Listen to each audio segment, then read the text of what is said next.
पतरस का पहला आम खत और उसका पहला बाब जो 25 आयात पर मुश्तमिल है। पतरस की तरफ से जो यीशु मसीह का रसूल है, उन मुसाफिरों के नाम जो पिंतुस, गलितिया, कप्पदूकिया, आसिया, बथूनिया में जा बजा रहते हैं और खुदा बाप के इल्म साबिक के मुआफिक रूह के पाक करने से फरमाबरदार होने और यीशु मसीह का खून छिड़के जाने के लिए बरगुज़ीदा हुए हैं। फज़ल और इत्मीनान तुम्हें ज्यादा हासिल होता रहे। हमारे खुदावंद यीशु मसीह के खुदा और बाप की हम्द हो, जिसने यीशु मसीह के मुर्दों में से जी उठने के बायस अपनी बड़ी रहमत से हमें जिंदा उम्मीद के लिए नए सिरे से पैदा किया, ताकि एक गैर फानी और बेदाग और लाजवाल मिरास को हासिल करें।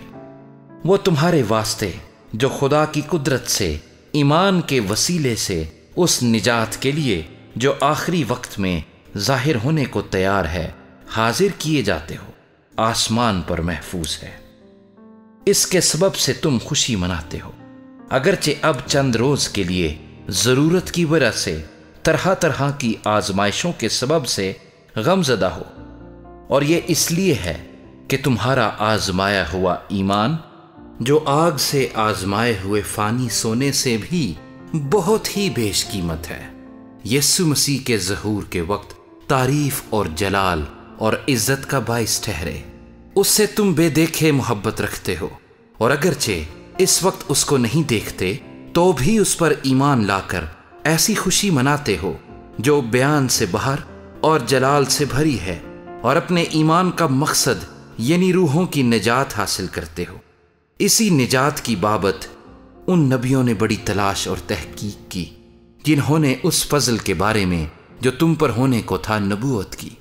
उन्होंने इस बात की तहकीक की कि मसीह का रूह जो उनमें था और पेशतर से मसीह के दुखों की और उनके बाद के जलाल की गवाही देता था, वो कौन से और कैसे वक्त की तरफ इशारा करता था, उन पर यह जाहिर किया गया कि वो ना अपनी बल्कि तुम्हारी खिदमत के लिए ये बातें कहा करते थे,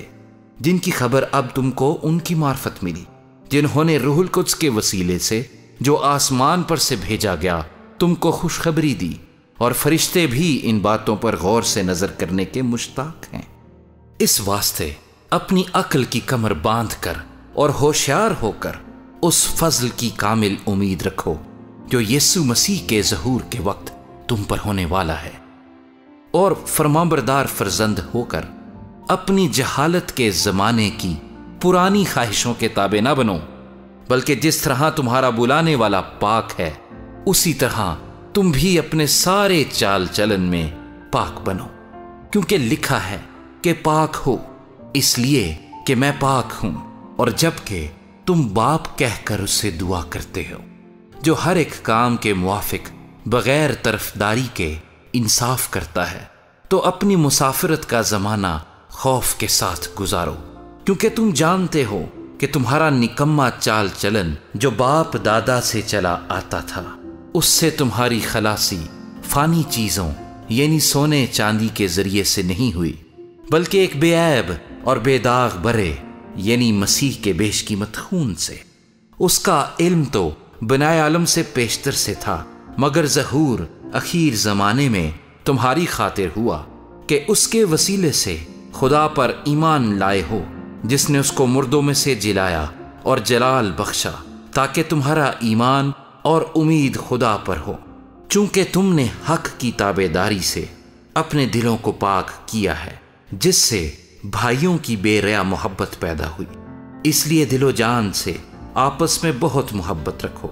क्योंकि तुम फानी तुखम से नहीं बल्कि गैर फानी से खुदा के कलाम के वसीले से जो जिंदा और कायम है नए सिरे से पैदा हुए हो।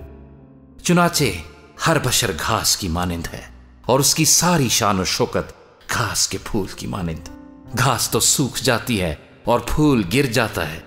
लेकिन खुदावंद का कलाम अब तक कायम रहेगा। ये वही खुशखबरी का कलाम है जो तुम्हें सुनाया गया था।